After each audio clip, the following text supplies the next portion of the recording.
Hello friends, welcome back to my channel. எல்லோரும் புரட்டாசி மாதத்தில் ஒரே வெஜ்ஜாக சாப்பிட்ருப்பீங்கன்னு நினைக்கிறேன். ஸோ வாங்க வாய்க்கு ருசியாக காரசாரமான ஒரு பேபி பொட்டேட்டோ ஃப்ரை எப்படி செய்யலாம் அப்படிங்கிறத பார்க்கலாம். அதுக்கு முன்னே தேவையான ஒரு பேபி பொட்டேட்டோவை எடுத்து நல்லா வாஷ் பண்ணிக்கோங்க. நான் ஒரு 10-12 பேபி பொட்டேட்டோ எடுத்திருப்பேன். ஸோ நல்லா தண்ணியில் கொஞ்சம் நேரம் ஊற வச்சு வாஷ் பண்ணி எடுத்துகிட்டு குக்கரில் சேர்த்துக்கிட்டேன். குக்கரில் சேர்த்துட்டு அது மூழ்கிற அளவுக்கு கொஞ்சமாக தண்ணி ஊற்றிக்கோங்க. தண்ணி ஊற்றிட்டு ஒரு அரை ஸ்பூன் உப்பு சேர்த்துக்கோங்க. சேர்த்துட்டு குக்கரை மூடிட்டு விசில் போட்டுருங்க. ஹை ஃப்ளேமில் ஒரு 2 விசில் மட்டும் வேக வச்சு எடுத்துக்கோங்க. ரொம்ப மைய வேக வைக்க வேண்டாம். ஸோ 2 விசில் மட்டும் போதும். அதுக்கப்புறமா பார்த்திங்கன்னா தோலை உரிச்சிருங்க.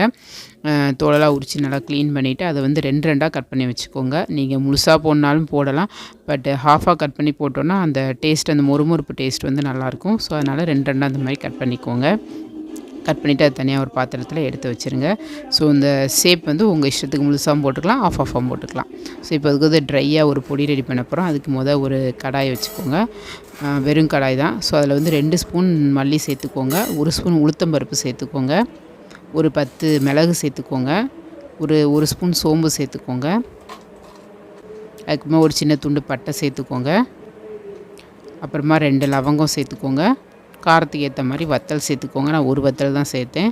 அப்புறமா கொஞ்சோண்டி கருவேப்பிலை. இது எல்லாமே நல்லா ட்ரை ரோஸ்ட் பண்ணிடுங்க. அதோட பச்சை வாசனை போய் நல்ல ஒரு ஸ்மெல் வரும். அந்த அடிக்கு நல்லா ட்ரை ரோஸ்ட் பண்ணி அதை நல்லா ஆற வச்சுருங்க.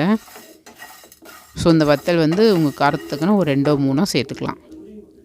ஸோ அது நல்லா ஆறினதுக்கப்புறம் மிக்ஸி ஜாரில் சேர்த்து நல்லா பொடி பண்ணி எடுத்து வச்சுக்கோங்க. ரொம்ப மையாக பொடிக்கணும் அவசியம் இல்லை. கொஞ்சமாக குறைன்னு இந்த மாதிரி அரைச்சி தனியாக எடுத்து வச்சுக்கோங்க. ஸோ இந்த பவுடர் மீதி இருந்ததுன்னா நீங்கள் ஒரு ஏர்டைட் கடையில் போட்டு வச்சுருந்தீங்கன்னா வேறு பொரியல் கூட நீங்கள் யூஸ் பண்ணிக்கலாம். ஸோ அதுக்கப்புறம் அதே கடாயில் கொஞ்சமாக எண்ணெய் சேர்த்துக்கோங்க. சேர்த்துட்டு எண்ணெய் சூடானதுக்கப்புறமா ஒரு 1/4 ஸ்பூன் கடுகு சேர்த்துக்கோங்க. கடுகு நல்லா பொரிஞ்சதுக்கப்புறமா ஒரு 1/4 ஸ்பூன் ஜீரகம் சேர்த்துக்கோங்க. அப்புறம் கொஞ்சமாக கருவேப்பிலை சேர்த்துக்கோங்க. ஒரு 1/4 ஸ்பூன் பெருங்காயம் சேர்த்துக்கோங்க. சேர்த்துட்டு இதெல்லாம் நல்லா பொரியணும். அதுக்கப்புறமா நம்ம வேக வச்சு வச்சுருக்கோம் இல்லையா பேபி பொட்டேட்டோ, அதுவும் சேர்த்துக்கோங்க. சேர்த்துட்டு எண்ணெயிலேயே நல்லா ஃப்ரை பண்ணிடுங்க. ஸோ ஒரு 3/4 பாகம் வெந்திருக்கும். இப்போ நல்லா ரோஸ்ட் ஆகணும். அதனால் நல்லா எல்லா சைடும் ஒரு கோல்டன் கலர் வர மாதிரி நல்லா ஃப்ரை பண்ணி எடுத்துக்கோங்க. தேவையான அளவு உப்பு சேர்த்துக்கோங்க. உப்பு சேர்த்துட்டு நல்லா வதக்கி விட்ருங்க. ஸோ நீங்கள் லோ ஃப்ளேம்லேயே கொஞ்சம் ட்ரை பண்ணிங்கன்னா நல்லா ஃப்ரை ஆயிரும்.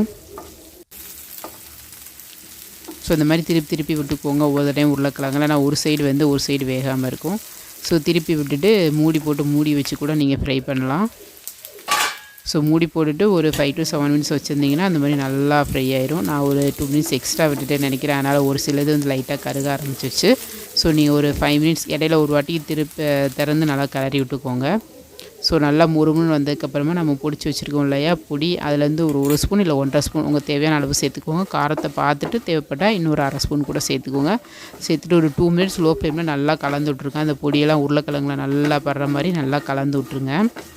உருளைக்கிழங்கு நல்லா ரோஸ்ட் பண்ணிடுங்க. அப்போ தான் நல்லா முறுமுறுன்னு இருக்கும். உள்ளே சாஃப்டாக இருக்கும், வெளியே நல்லா முறுமுறுன்னு காரசாரமாக இருக்கும். ஸோ இந்த மாதிரி நல்லா ஃப்ரை பண்ணதுக்கப்புறமா அடுப்பை ஆஃப் பண்ணிவிட்டு அதை பாத்திரத்துக்கு மாற்றிக்கோங்க. ஸோ இப்போ ஒரு சூப்பரான ஒரு உருளைக்கிழங்கு ஃப்ரை ரெடி ஆயிடுச்சு. பேபி பொட்டேட்டோ ஃப்ரை ரொம்ப டேஸ்ட்டாக இருந்தது. சாம்பார் சாதம், ரசம் சாதம், தயிர் சாதம் எல்லாருக்கும் ரொம்ப டேஸ்ட்டாக இருக்கும்.